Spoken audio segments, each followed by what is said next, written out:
Muy buenas tardes, les agradezco a todos y cada uno de ustedes la puntualidad y que nos estén acompañando. En esta tarde, bueno, vamos a tener un tópico de suma importancia que va a estar a cargo del Departamento de Ortopedia del Hospital Vivian Pelas. Agradezco al doctor Dino Aguilar, jefe de Ortopedia del Hospital Vivian Pelas, quien nos estará coordinando la sesión, que estará a cargo del doctor Luis Alfredo Alemán. Recuerden que si tienen alguna pregunta, utilicen el icono de preguntas y respuestas para posteriormente transmitírselas a los doctores. Y si desean, al término de la conferencia, hacer algún comentario, utilicen el icono de levantar la manito para que posteriormente los habilitemos.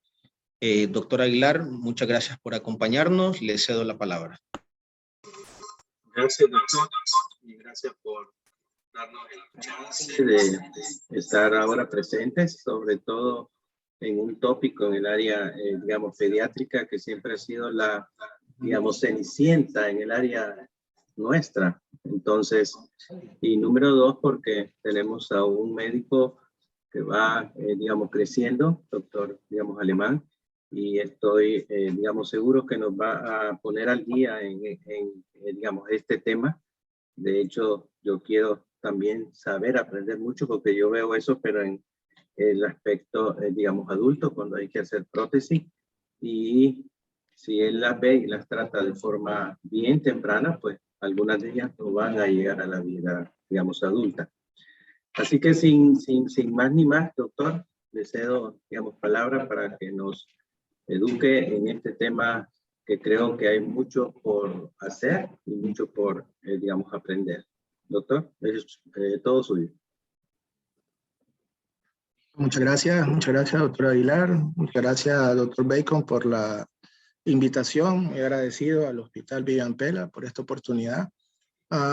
El día de hoy vamos a hablar un poco, no sobre la patología de fondo, sino que algo que para mí es mucho más importante, y es hacer el diagnóstico temprano. Esta es una preocupación que se está dando a nivel latinoamericano. Ya hay muchos países que están muy adelante de nosotros, incluso ya con protocolos bien establecidos, y eso ha ayudado a disminuir el índice de displasia y sobre todo las secuelas. Entonces, no vamos a seguir hablando de esto, sino que ya vamos a lo que vamos, ¿verdad?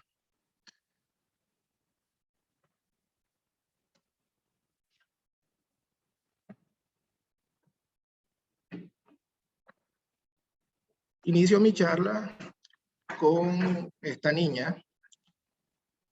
Esta niña la capté hace aproximadamente 3 años. Ella tenía 6 años en ese momento. No crean que es una niña que vive en el Tortuguero, donde no tiene atención médica cercana, sino que es de una comunidad de acá, nomás de Tipitapa. Pues fue referida por un ortopedista, quien observó una marcha inestable, y ya la refirió al hospital. Estas son sus radiografías iniciales. Como observamos, una displasia bilateral con luxación cadera bien ascendida ambas. Era un reto para nosotros los ortopedistas pediatras, porque ya sabemos a lo que vamos y la severidad que va a tener esto. Cuando hablamos de una luxación en una cadera ya en un niño mayor de 6 años, estamos hablando que le aumenta el riesgo de una necrosis vascular. Y es algo que pues los familiares deben de estar claros. En esta charla quiero tratar estos puntos. Vamos a hablar un poco de las generalidades, vamos a hablar de los factores de riesgo, el diagnóstico, que es la base fundamental de esta charla. Vamos a hablar del diagnóstico clínico, radiológico, la ecografía. Vamos a hablar un poco del tratamiento, no vamos a profundizar en esto. 2 casos clínicos que me gustaría compartir con ustedes, las experiencias en el diagnóstico precoz que se está realizando a nivel latinoamericano y la propuesta de tamizaje que hemos estado trabajando los colegas del Hospital Fernando Bellespay y que queremos promover y compartir con ustedes.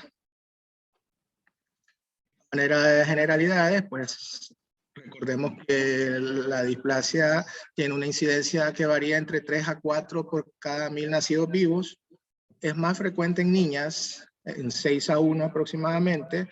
El 60% afecta la cadera izquierda, un 20% la derecha y ya en un 20% se pueden presentar de forma bilateral. Es como un iceberg porque lo que observamos o lo que fácilmente diagnosticamos son las luxaciones, que es como el caso de la niña que le acabo de presentar, pero existe una gama de situaciones que no son fácilmente diagnosticadas, como las subluxaciones o simplemente la displasia, donde no hay luxación. Entre los factores de riesgo, pues la literatura habla de muchos, pero los que observan en rojo son los que más se toman en cuenta actualmente, sobre todo para la hora de hacer un tamizaje o estos ingredientes se colocan en los factores, como factores de riesgo. El sexo siempre es importante, se da más en las mujeres. La presentación podálica y de nalga también es otro factor. La historia positiva de displasia, sobre todo en la primera camada de nuestra descendencia. Las posturas anormales en los pies, como los pies equinovaros, los pies adductos congénitos, niños que nacen con estas malformaciones, pues siempre debemos de tener mucho cuidado y evaluar las caderas. No está de más enfocarnos en las caderas y hacer radiografías. El diagnóstico, pues la literatura habla y la historia de la medicina de que uno de los primeros que describió anormalidades en el examen físico fue un pediatra, fue el doctor Pierre Lemani, quien en 1912 él publicó y habló sobre un signo que le llamó el signo de resalto, en el cual cuando hacía abducción de las caderas en los niños sentía ese resalto que generaba una cadera. Luego, ya en 1936, el doctor Marino Ortolani, un médico italiano, pues comenzó y describió ya lo que hoy conocemos como la maniobra de Ortolani, que es muy conocida y muy utilizada en el diagnóstico de la displasia de cadera.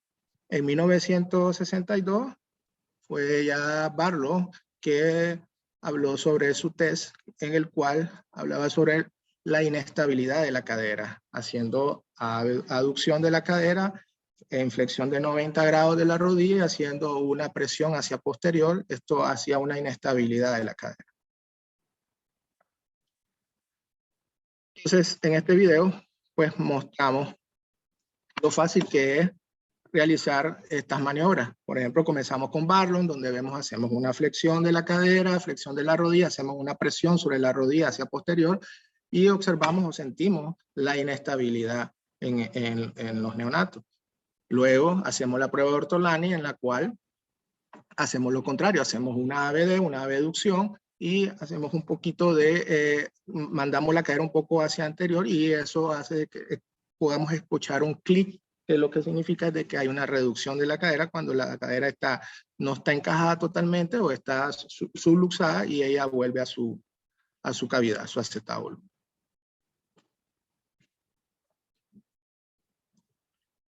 ¿Qué vamos a revisar en los lactantes y en los caminadores? Pues siempre es importante en el examen físico la simetría de los pliegues.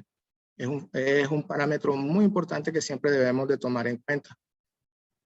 Importante también la limitación de la abducción. Decía un maestro pediatra que para él, todo niño que él recibía y tenía una limitación a la abducción era indicativo de una luxación de cadera y ese era un parámetro que él usaba mucho. Los test de ALICE para diferenciar longitudinales o el de Galeazzi son muy importantes. Debemos de siempre tomarlos en cuenta en el examen físico sobre los niños ya lactantes y caminadores. Cuando ya el niño ya realiza deambulación, pues acordando siempre de la marcha en Trendelenburg por una insuficiencia glútea. En este video, pues también una niña que captamos ya el año pasado con una cojera y vamos a observar cómo realiza una marcha en Trendelenburg.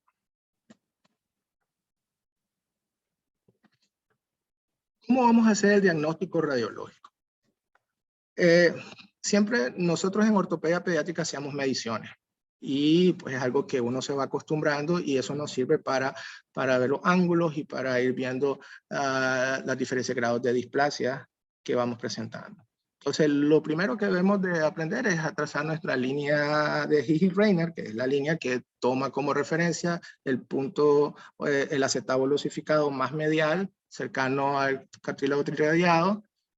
Luego hacemos nuestra línea de Perkins, que toma como referencia el acetábulo osificado más externo, más lateral. Luego con ello trazamos nuestra línea que nos ayuda a sacar el índice acetabular, que pasa sobre el acetábulo osificado. Esta línea amarilla que observan es una bisectriz de 45 grados, que parte en el borde más inferior del acetábulo osificado hacia distal. Y en teoría, pues esta línea debería de pasar lo más cercano al centro de nuestra cadera, que en niños donde el núcleo de crecimiento aún todavía no ha aparecido, pues vamos a tomar como referencia el centro de la metáfisis o centro del cuello. Como observamos en la radiografía, tenemos al lado izquierdo una cadera luxada, observamos que cuando pasamos nuestra bisectriz, el centro de la metáfisis está muy lateralizado. Esa bisectriz es muy importante y traigo esta foto porque en 1978 el doctor Fernández publicó en una revista médica del Hospital Infantil en México, publicó esta bisectriz sobre la importancia y tenerla en cuenta a la hora de hacer unas mediciones y tomar en cuenta el grado de luxación a la cual nos estamos enfrentando. El doctor Fernández fue maestro de mi maestro, el doctor Antonio Redón, y quien siempre fue muy amante de las radiografías, incluso murió creyendo que la radiografía tenía la misma eficacia y sensibilidad que el ultrasonido en los niños pequeños. Luego en el 2015, ya el Instituto Internacional de la Displasia, donde se unen muchos expertos que manejan esta patología, ellos hablaron sobre este tipo de mediciones y tomaban en cuenta esta bisectriz. Y es con esta bisectriz que realizan la clasificación que hoy ellos hacen uso, y hablan de que se divide en 4 grados. El grado 1, cuando nuestro centro, que sería el punto H que vemos en la lámina, está por dentro de nuestra línea de Perkins y por debajo de nuestra línea de Higgs-Reiner. Luego, la grado 2 ya es cuando nuestro centro está lateral a la línea de Perkins, siempre por debajo de la Higgs-Reiner, pero medial a nuestra bisectriz de 45 grados. Ya la grado 3, ya vemos que nuestro punto H está por lateral hacia la bisectriz y ya casi pasando a nuestra línea de Higgs-Reiner. Y nuestro grado 4 ya es una cadera la cual está en el cuadrante superior externo y está completamente ascendida. También, si recordamos, Tony ya hablaba de una clasificación bastante similar, donde también se divide en 4 grados. La grado 1, cuando nuestra cabeza estaba en el borde, estaba en el cuadrante inferior interno. La grado 2, cuando ya estaba pasando al cuadrante inferior externo. La grado 3, cuando iba ascendiendo por el cuadrante externo de inferior a superior. Y la grado 4, cuando ya estaba totalmente en el cuadrante superior externo. El diagnóstico ecográfico es la herramienta que actualmente se usa para el diagnóstico de la displasia de cadera, sobre todo en los niños pequeños. Tiene menor exposición a la radiación, posibilita observar elementos no osificados, que eso es una de las limitantes de la radiografía. Hace una buena evaluación dinámica de las caderas. Podemos hacer una técnica no invasiva, permite el diagnóstico prenatal y postnatal, permite medir la cobertura de la cabeza femoral. ¿Cuáles son las desventajas? Bueno, se hablaba de que desventaja que es dependiente del operador, el costo Si observan, pongo una línea roja porque ya esto ha ido quedando en controversia, porque ya todas las instituciones tienen por lo menos un ultrasonido. La disponibilidad, prácticamente todos los hospitales tienen ultrasonido. Sí, la diferenciación de inmadurez con anormalidad y es por eso que los expertos hablan de que debemos de iniciar a hacer ultrasonidos en cadera ya en un niño después de las 4 semanas. Por lo mismo, por lo que es muy difícil antes de las 4 semanas poder hacer una diferenciación de inmadurez. Estas son las posiciones que realizamos a la hora de hacer un ultrasonido de cadera. En la primera posición de la izquierda, pues vamos a observar, en esta lo que hacemos es un estrés a la cadera y es para ver la inestabilidad, haciendo una maniobra o el test de Barlow. En la de la derecha, lo que hacemos es ver la morfología de la cadera. ¿Cómo lo vamos a interpretar? Muchos de los que estamos hoy en la charla, muchos son pediatras, muchos ortopedistas, quizás algunos radiólogos, y para él esto es muy fácil, pero para nosotros los ortopedistas esto no es tan fácil, porque esto no nos enseñan, ¿verdad?, a la hora de realizar nuestras especialidades, sino que esto se va aprendiendo, y como es una herramienta nueva, la cual se está usando, pues entonces debemos de tener un poquito, detenernos un poco y ver cómo es que funciona esto. Entonces, esto es un ultrasonido, esto es lo que vemos en el ultrasonido, pero dirán, ¿y cómo lo interpreto? Que yo solo sé ver radiografías. Bueno, está bien, así lo aprendí a hacer yo, porque así me lo enseñaron en mi residencia en la subespecialidad. Y fácil, aquí tengo mi radiografía, y yo digo, esto es lo que voy a ver y esto es lo que voy a ver en el ultrasonido. Pero tengo la radiografía acostada y así como que me cuesta mucho. Bueno, vamos a ponerla como nos cueste menos. Igual el ultrasonido lo vamos a poner de esta forma. Entonces, si observamos, vamos a observar nuestra línea de mayor densidad. Este es nuestro ilíaco, o sea, nuestra línea, donde viene nuestra línea de Perkins. Vamos a observar bien nuestro cartílago osificado, y lo que está más lateral es nuestro cartílago no osificado, que esta es la parte que en la radiografía no vemos, y es muy importante, y por eso el ultrasonido gana la radiografía en estas primeras etapas. Entonces, comenzamos. Nuestra línea principal sobre el ilíaco en el ultrasonido, nuestra línea de Perkins en nuestra radiografía. Hacemos uso de nuestra Hill-Reiner, igual, ponemos nuestra línea que atraviesa en la parte donde termina la parte osificada del ilíaco y comienza entonces a formarse el acetábulo. Es muy importante que veamos de que la forma que vamos a ver en el ultrasonido es como una copa invertida, donde la parte lateral, lo que estamos viendo en la pantalla ahorita, la parte de la derecha es el osificado y la parte de la izquierda es el cartílago no osificado. Luego hacemos un trazo a nivel del cartílago no osificado y vamos a ver los ángulos. Normalmente el ultrasonografista pues, hace lo que son los ángulos alfa y beta. El alfa lo que nos traduce es nuestro índice acetabular y debería de tener aproximadamente 60 grados. Entre más abierto está nuestro ángulo alfa, pues más profundo es nuestro acetábulo. Entre más cerrado, pues entonces nuestra cadera está más lateralizada, tiene menos profundidad y está más con tendencia a la luxación. Otro dato que es muy importante y se está tomando en cuenta es que siempre de nuestra cabeza debe estar casi aproximadamente partiendo al 50% a la hora de que trazamos nuestra línea de Perkins.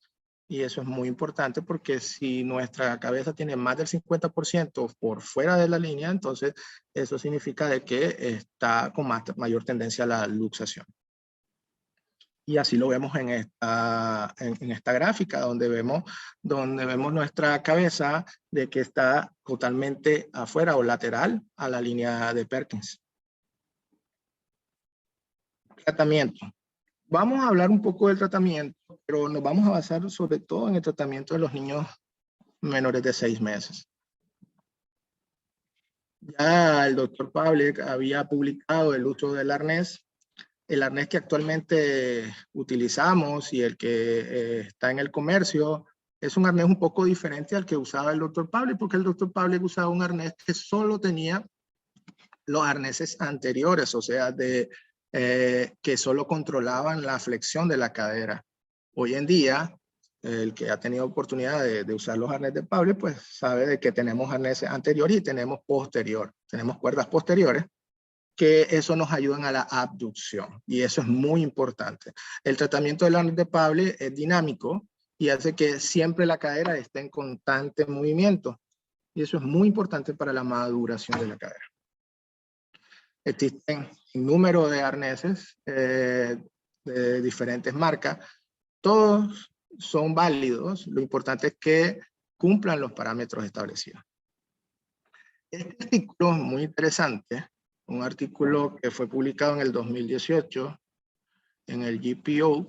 Es un estudio multicéntrico en el cual hablan sobre el manejo de las caderas no reducibles. Displásicas, luxadas, que no reducían. Y entonces compararon varios métodos. Entonces un estudio multicéntrico, prospectivo, en el nivel de evidencia 2, donde se evaluaron 59 caderas en 52 pacientes.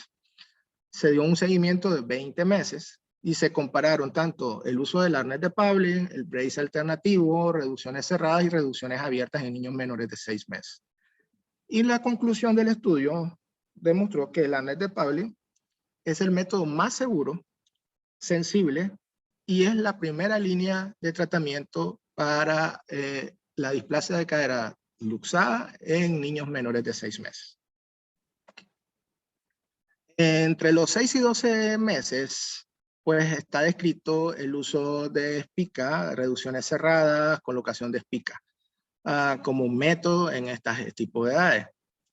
Ya entre los 12 y 18 meses, la cosa comienza a variar un poco, porque cuando tenemos un niño donde ya comienza a caminar, ya la cadera comienza a ascender un poco y la reducción cerrada muchas veces se hace difícil.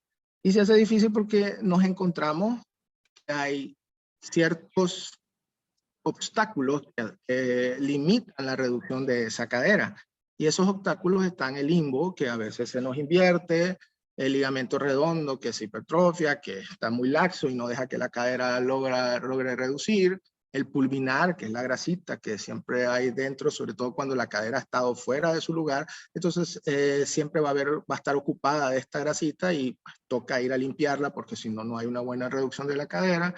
El psoas también es otro elemento que obstaculiza la reducción de la cadera, y nos toca hacer alguna tenotomía. Las cápsulas, el engrosamiento de la cápsula y el ligamento transverso. Siempre debemos de tomarlo en cuenta a la hora de que vamos a realizar una reducción. Una de las cosas que hacemos es primero pensar en una reducción cerrada, pero hacemos una artrografía. Y en dependencia de la artrografía, de los elementos que observamos, pues tomamos la decisión de si hacemos la reducción cerrada y hay una buena estabilidad a la hora de hacer nuestras maniobras, pues entonces solamente se coloca una espica. O si vemos que hay mucho tejido que obstaculiza la reducción, vemos que en la artrografía hay un limbo invertido, pues se toma la decisión de hacer una reducción abierta. Luego, en los 18 meses, las cosas comienzan a complicarse. Y esto porque ya hay alteraciones óseas y tenemos que tomar en cuenta mucho la anteversión y la valgización proximal de la cadera y en algunas ocasiones la displasia de la epífisis cefálica.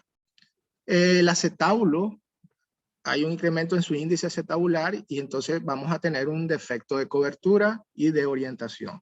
Y es por eso que debemos de tomar en cuenta estas cosas. En el fémur, hacer osteotomías proximales, hacer osteotomías desrotadoras y varizantes. Hacer a veces, depende del ascenso que tengamos de la cadera, pues hacer osteotomías de acortamiento, de afisectomía, ¿verdad? Y siempre tomar en cuenta en estos niños el realizar osteotomías para el defecto de cobertura como el Salter.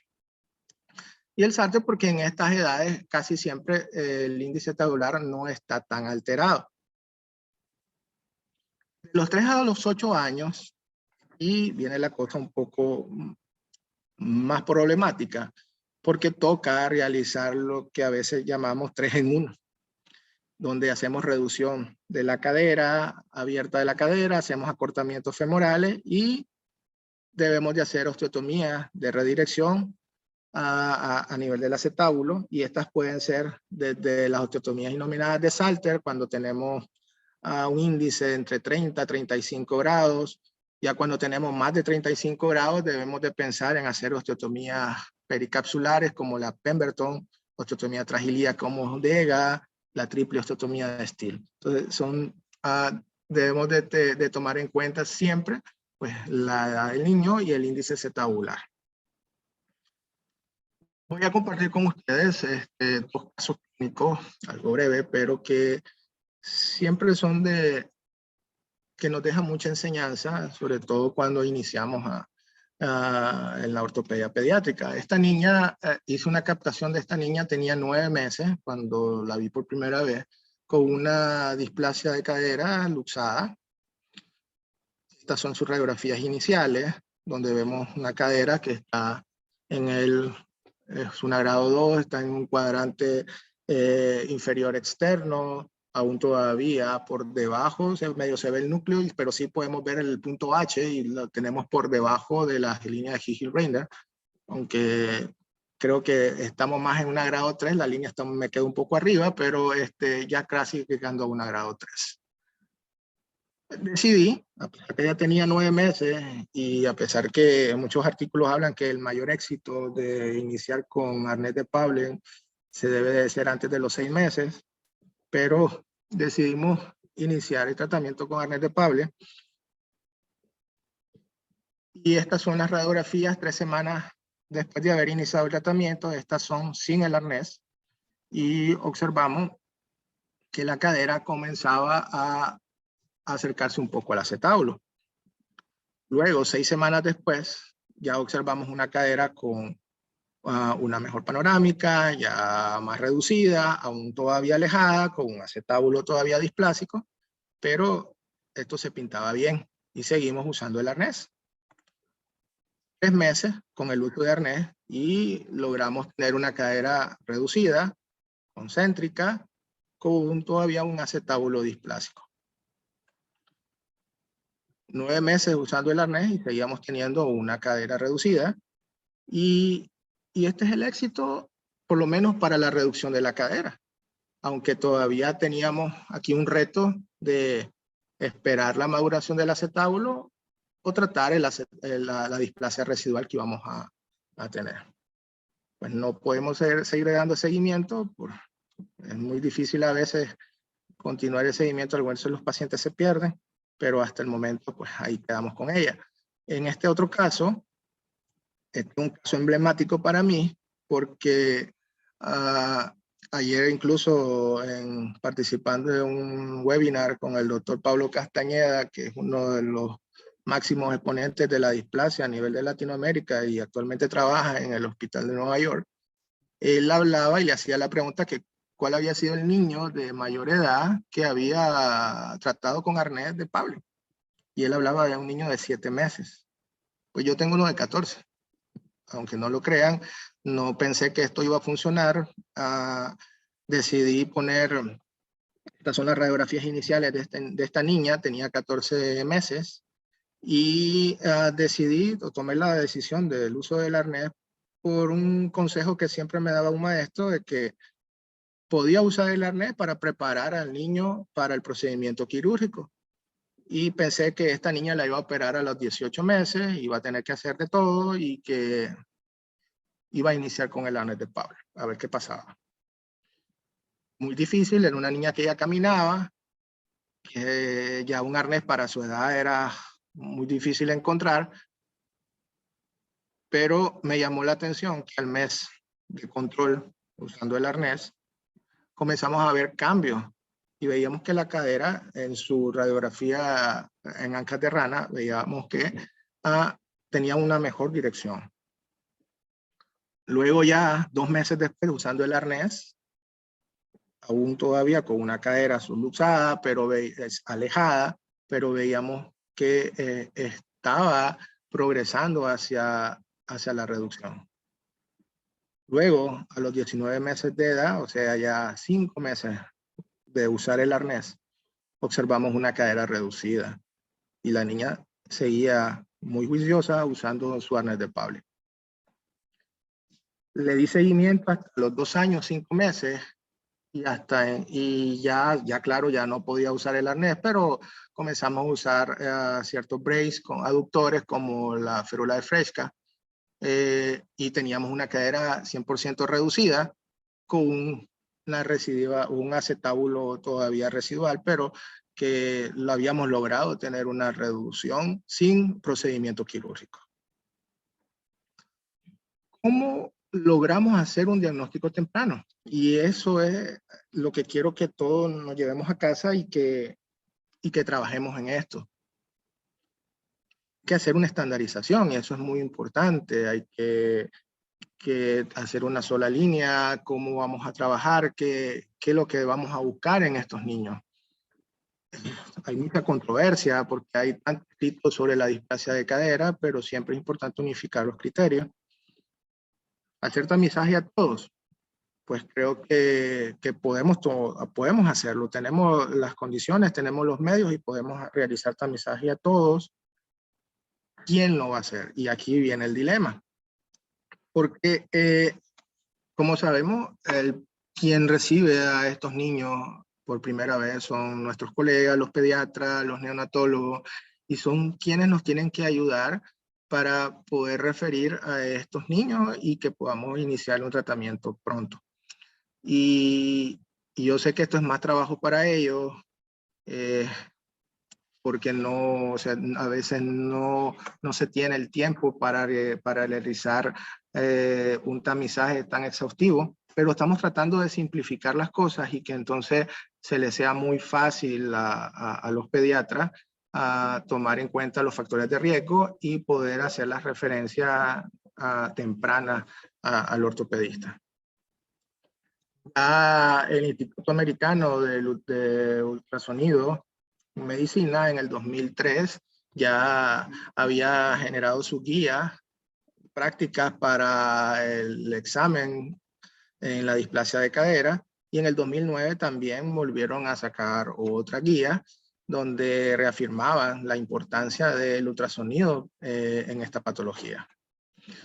En España, en el 2006, la Asociación Española de Pediatría iniciaron con sus protocolos sobre, ellos le llaman cribado de la displasia evolutiva de la cadera, y donde definieron conceptos, donde definieron los factores de riesgo, la eficacia de las pruebas de detención, las pruebas diagnósticas y la efectividad en el tratamiento.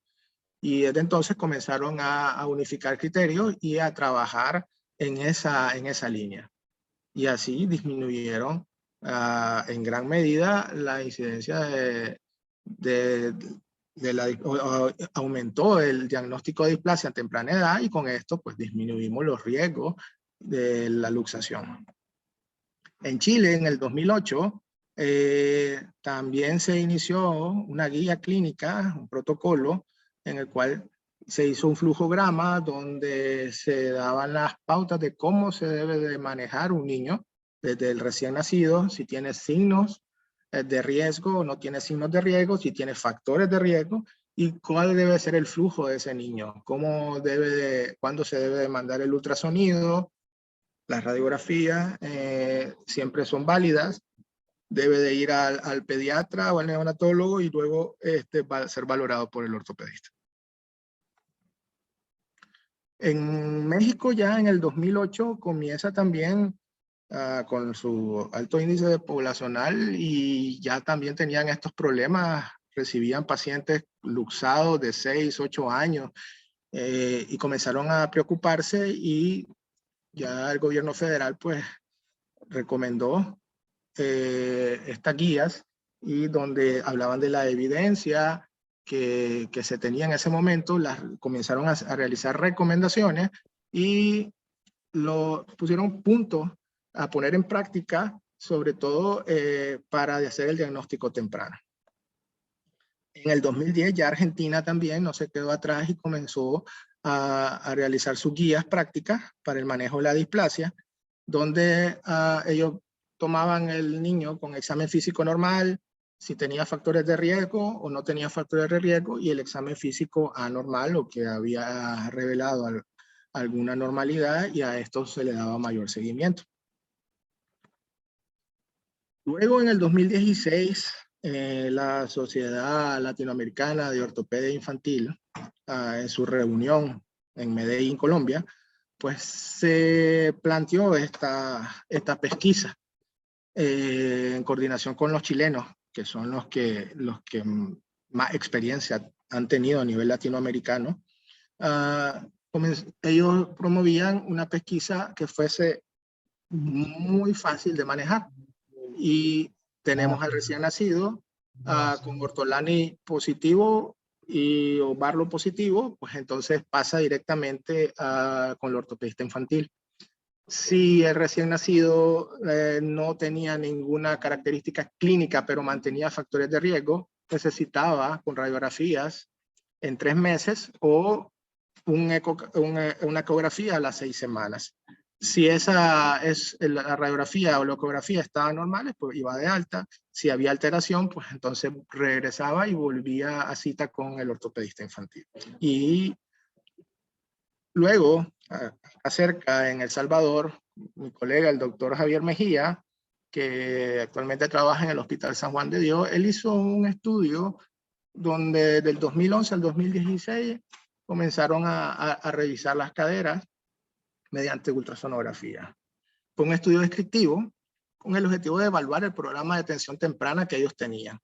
Se evaluaron 488 reportes de ultrasonido de cadera desde el recién nacido hasta a los 6 meses de edad. Se encontraron 146 caderas displásicas, 41 luxadas y el 100% de éxito con tratamiento cuando se usó de forma temprana el arnés de Paula. Esta investigación permite concluir que el diagnóstico temprano y el tratamiento oportuno antes de los 6 meses permite la curación total y el adecuado desarrollo de la displasia luxante de la cadera en el recién nacido. Luego, los colegas chilenos, el doctor Matías Sepúlveda, ahorita en el 2021 realizaron este estudio, un estudio que venía desde mucho tiempo atrás, porque ellos querían revisar su protocolo, si su protocolo estaba dando resultados, si estaba haciendo algún impacto en Chile.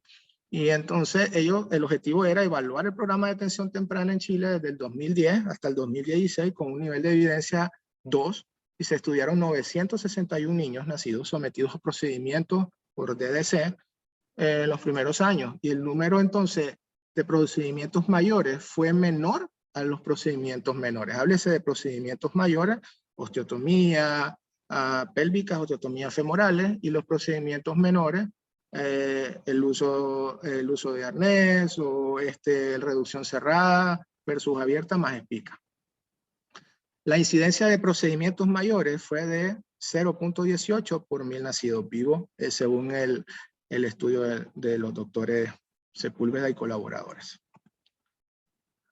Nicaragua. Para el 2022, según las estadísticas, tenemos una población estimada de 6.764.506 habitantes. De esto, si tomamos en cuenta de una tasa que estamos al 20.22% anual y que deben de nacer aproximadamente entre 17.5 niños por cada 1000 habitantes, entonces esperamos 44.921 nacimientos en el año. De esto, si venimos, ya vemos qué dice la literatura sobre la displasia, y se dice que de 3 a 4 por cada 1000 nacidos vivos, entonces deberíamos de tener 180 displasias al año. En el Hospital Fernando Vélez Pay, que es el hospital de referencia para ortopedia infantil, ahora actualmente desde 2018 que está el nuevo Fernando Vélez Pay y tenemos un sistema donde podemos llevar registros más fáciles y podemos tener acceso a todos estos expedientes. Pues desde el 2018 se contabilizan alrededor de 25 a 30 cirugías de cadera por displasia al año. Solamente tomando el año pasado, que fue un año un poco irregular porque tuvimos la segunda ola de la pandemia, realizamos 15 procedimientos de displasia de cadera y las edades que fueron captadas esos pacientes estuvieron entre los 9 meses y los 84 meses. Y lo pongo en rojo porque este es lo que nos preocupa a nosotros los ortopedistas pediatras. Una media de 33 meses y una mediana de 24 meses.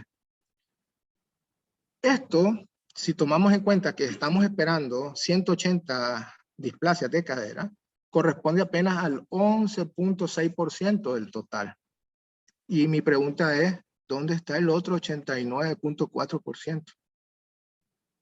Y me preocupa, porque, bueno, parte de eso puede estar manejada en otros hospitales que también tienen entrenamiento pediátrico, pueden estar siendo manejadas en las empresas médicas previsionales, o pueden estar siendo manejadas de forma privada, o no son diagnosticadas aún. Y van a venir luego, como el caso de Maricruz, que es la niña que les presenté al inicio.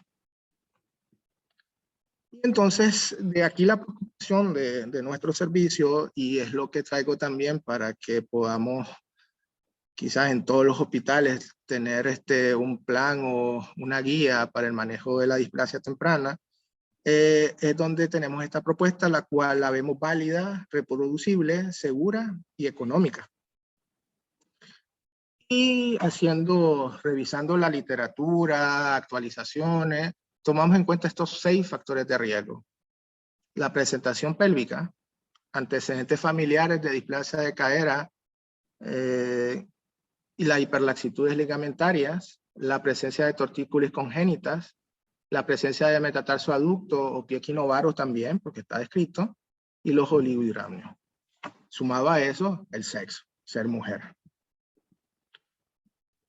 Y este es nuestro algoritmo, nuestro mensaje que hemos estado trabajando y seguimos trabajando, en el cual si tenemos un recién nacido con factores de riesgo, entonces con unas pruebas de Ortolani y Barlow que son positivas, se solicita una valoración inmediata por ortopedia. Si este niño con factores de riesgo, ya sea que nació un niño que nació con parto pélvico, pero que es niña y un Ortolani Barlow estaba negativo, pero no lo dejamos ir, sino que le damos un seguimiento por consulta externa, ya sea con unas radiografías de AP de pelvis y ancas de rana a los 3 meses o una ecografía de cadera a las 6 semanas. Se cita si todo esto está normal, pues va de alta. Si vemos alguna alteración, pues entonces pasamos a una valoración por ortopedia infantil. Esta es Maricruz, la niña que le presenté al inicio. Se operó la primera cadera hace aproximadamente 3 años cuando fue captada. Le hicimos una osteotomía pélvica, osteotomía femoral, acortamiento. Luego se realizó la siguiente cadera. Y estas son las radiografías últimas, las cuales no estoy muy feliz porque ya estamos viendo cambios isquémicos a nivel de la cadera derecha, un acetábulo poco profundo, todas las complicaciones que ya más o menos teníamos en mente cuando decidimos tratar a una niña con más de 6 años con unas caderas luxadas. Y el punto en esta conferencia y que quiero que les quede es que esto es lo que tenemos que evitar. Debemos de trabajar todos unidos, tanto los pediatras, neonatólogos, los ortopedistas, para que no lleguemos a operar niños de estas edades y tratemos de hacer un diagnóstico lo más temprano posible, que eso nos va a ayudar a que sea un tratamiento menos invasivo, incluso un tratamiento solamente con aras de Pauli cuando tenemos un niño pequeño, y que eso al niño le va a favorecer porque va a tener una mejor evolución. Les dejo esto por acá. Siempre me ha gustado esta frase. Lo primero es tratar de no hacer daño, que fue escrita por Hipócrates, y pues creo que siempre es muy importante no hacer daño, tratar de siempre de hacer lo mejor de nuestra parte por nuestros pacientes, y pues estoy anuente a sus preguntas. Doctor, gracias por la forma como dio la plática, la, digamos, conferencia. Fue muy, digamos, didáctica. Comenzó con un caso y terminó con el mismo caso. Y sobre todo porque no siempre hay que presentar los, digamos, resultados buenos. El hecho de haber presentado eso es algo que nos, digamos, enseña mucho.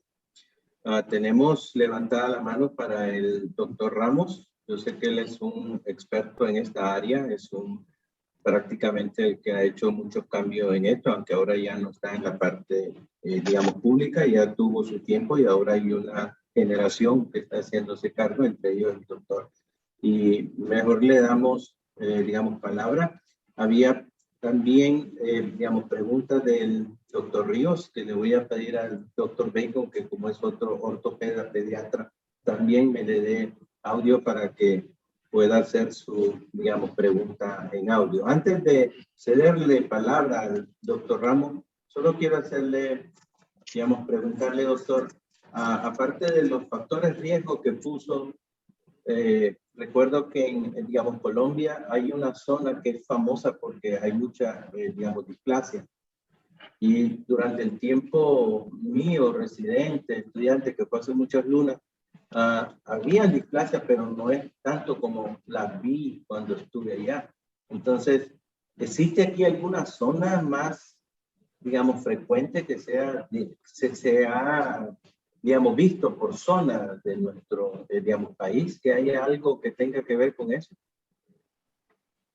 Bueno, sobre lo que pregunta, doctor, sí, exactamente. Estas displasias se presentaban más en países andinos, en países donde los niños desde pequeños los envolvían, los hacían un motetito y entonces así provocaban una aducción de sus caderas. Y es por eso que Chile es uno de los que tenía mayor índice de displasia a nivel de Latinoamérica, y su preocupación era esa, y fueron de los primeros, de los pioneros en iniciar esto de la detención temprana de la displasia. En Nicaragua, afortunadamente, no tenemos así como un registro de una zona donde tengamos mayor índice de displasia, quizás porque no tenemos, somos un país tropical, no tenemos zonas de donde hay mucho frío y donde envuelven a muchos los niños, pero sí sería interesante. Estamos trabajando actualmente, estoy trabajando en un estudio sobre, primero un estudio de ver cómo estamos trabajando y luego ir haciendo poco a poco otros estudios en base a eso, a ir detectando dónde están los focos de mayor displasia y cómo hacer para llevar a la atención a esos lugares, o hacer un diagnóstico más temprano y que llegue a nosotros de forma más temprana. Ok, doctor, ahora sí, cedemos palabra al doctor Ramos. Doctor Ramos, ¿me escucha? Le vamos a dar audio. Si le quitamos el audio, si puede usted quitarle el audio y le, digamos, cedemos palabra al doctor Ramos.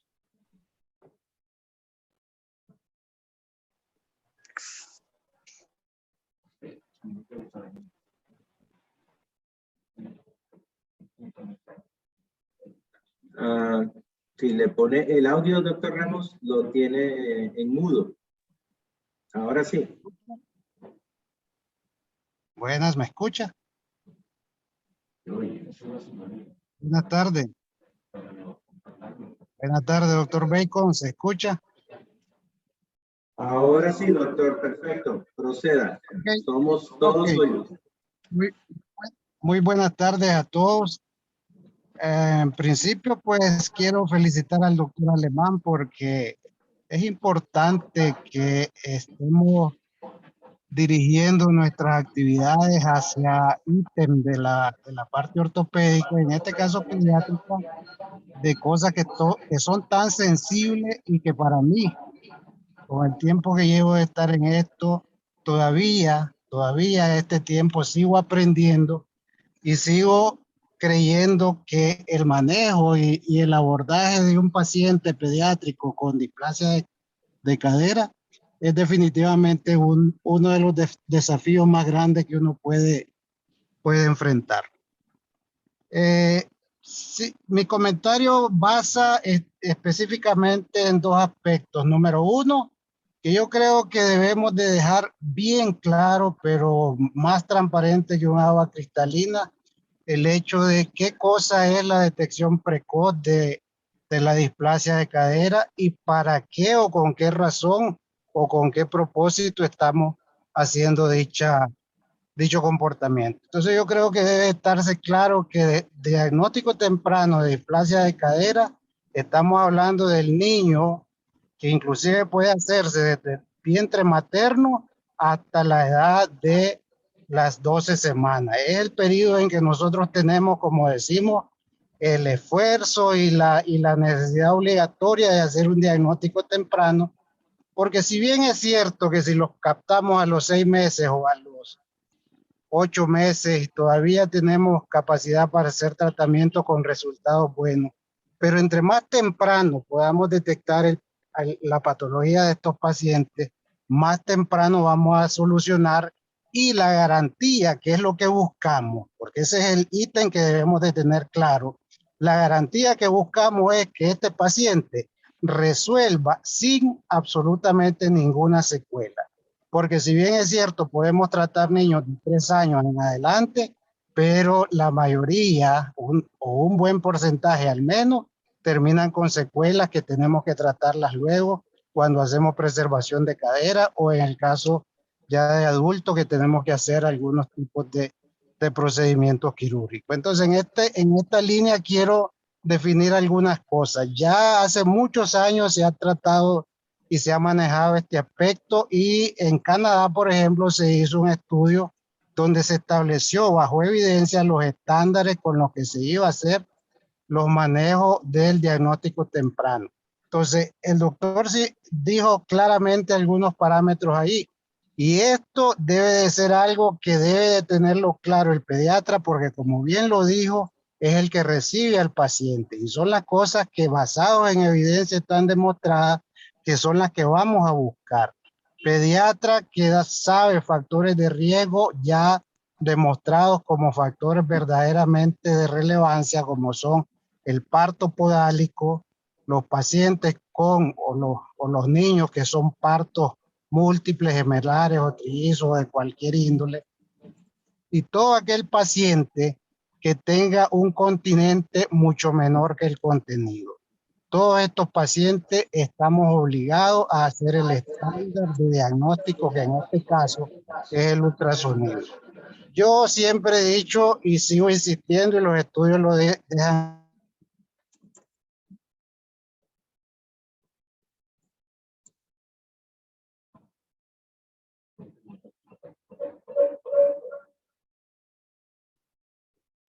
Se nos fue el audio, doctor.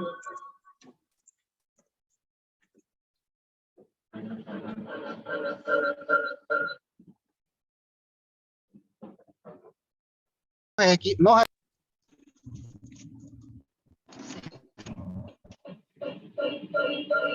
Aló.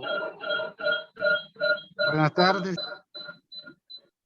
Adelante, Hola. doctor, continúe. Disculpen que he tenido una llamada. Entonces creo que debemos de dejar claro la participación del pediatra con los factores de riesgo que son los que están demostrados que sí tienen un eco desde el punto de vista de evidencia. Y vuelvo a repetir, los partos múltiples, los niños nacidos podálicos, esos son 80% de posibilidades de tener displasia de cadera. Y por otro lado, para finalizar, Insisto y repito, la radiografía nos puede aportar algo, pero hay que tener muchísima experiencia y muchísimo, como decimos, colmillo para poder encontrar algunos datos que nos puedan orientar a que este niño en esta etapa pueda tener una displasia de cadera.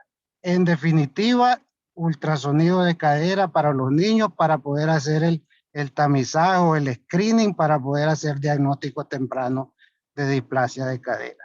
Yo siempre he dicho, ya cuando el niño camina y cojea, ya cuando el niño está a una edad en que tengo Galeazzi, pienso que ya esto no hay que tener muchos dedos en la frente para hacer el diagnóstico, y cuando hacemos el diagnóstico en esa edad ya vamos a tener un paciente que con muchas probabilidades nos va a dejar con una secuela, que es muy parecido al caso que presentó el doctor, casos con acetábulos que ya son irreconstruibles, que no los vamos a poder dejar en una forma que permitan una cadera normal y que finalmente van hacia la debacle y a su prótesis en la edad adulta. Solamente. Doctor, gracias. Gracias por su, digamos, comentario.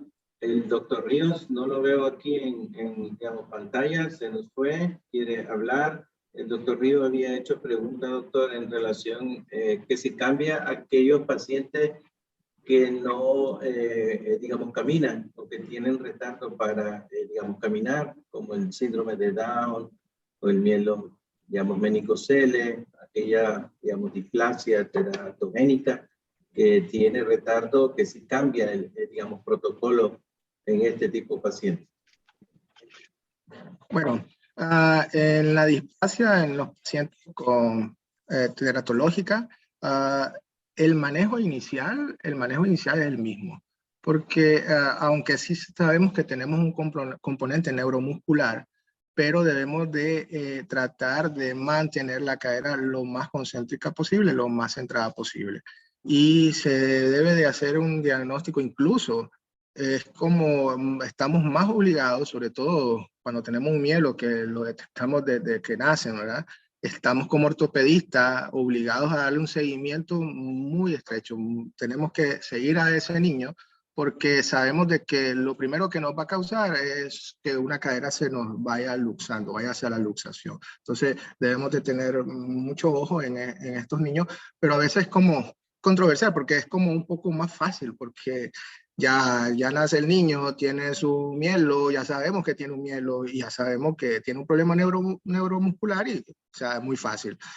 No se nos pasa por alto, pero un niño que nació bien, se fue a su casa, todo bien, y ya viene con marcha a los 2 años y que sigue al principio como era una marcha como patito, los papás no lo veían raro, luego el pediatra tampoco lo vio raro porque al principio confunde un poco, no es tan fácil hacer el diagnóstico, pero ya cuando ya tienen 2 años ya es más marcado, pues entonces se hace un poco más evidente, como dice el doctor Ramos, pues ya pues, todos hacemos el diagnóstico. Entonces sí, en los neuromusculares el tratamiento inicial es el mismo. Lo que cambia ya son los tratamientos ya en niños más grandes porque tenemos que tomar en cuenta la musculatura, que no es igual y entonces no se tratan de igual manera, pero sí en la parte inicial debe de tratarse de igual forma cuando tenemos la displasia, porque por ejemplo en los niños con parálisis cerebral, ellos son displásicos. Y si no es que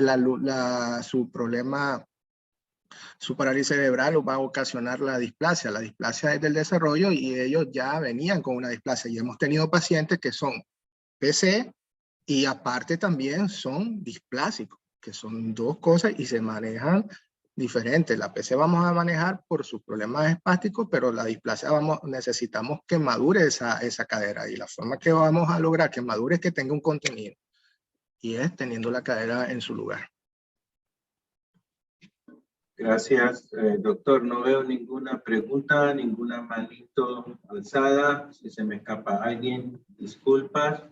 Y si quiero no, hacer una preguntita. el doctor Bacon quiere hacer preguntas. Doctor Alemán, me preguntaba, en estos niños que diagnostican ustedes, ortopedistas, ¿qué tan frecuente, luego que ya tal vez tenemos un retraso, es que desencadenen estas complicaciones tardías que vayan a requerir reemplazo de cadera y más o menos ¿Cuánto es la mediana de tiempo que un niño tal vez que tuvo un retraso en el diagnóstico desarrolla esta complicación que requiere un procedimiento quirúrgico mayor?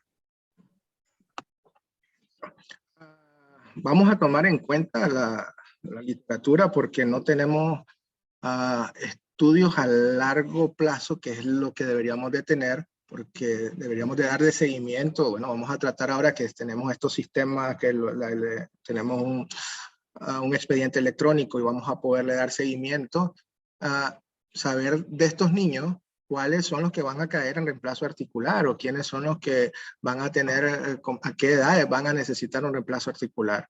Pero según la literatura, después de los 6 meses comenzamos a tener problemas.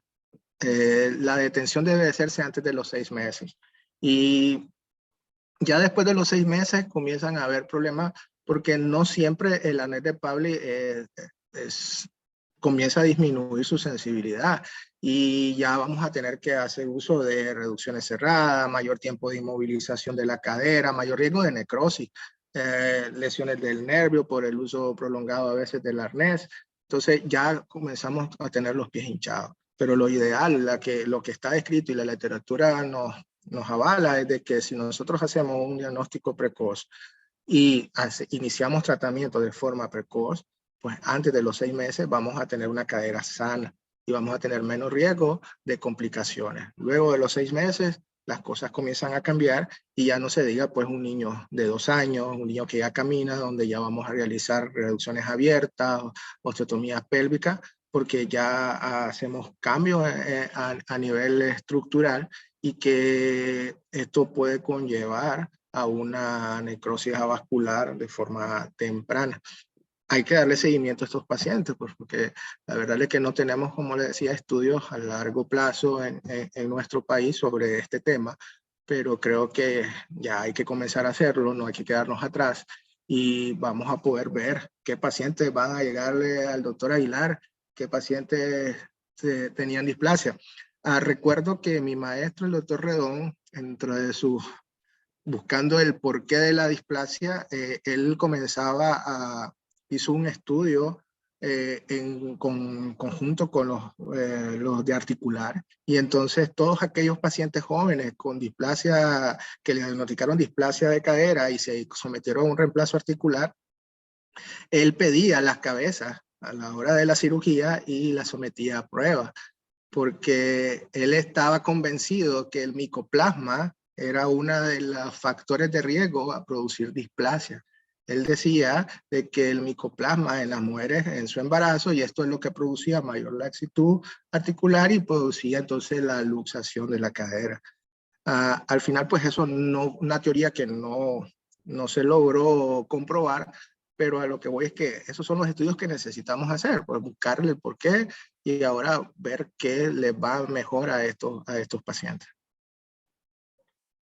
Bueno, gracias, doctor. Comenzamos a las 5:06, son las 6:10, así que creo que ha sido una charla buena, excelente, diría yo. Gracias a todos por estar, digamos, presentes. Fuimos 47 en la etapa mayor y veo que hay urólogos, pediatras, cirujanos pediatras, neumólogos, internistas, hay de todo, y para estar oyendo un tema de este tipo, gracias por estar, digamos, presentes y espero que sea útil, digamos, alguna forma para cada uno. Doctor Bacon, palabras finales. Muchas gracias, doctora Aguilar.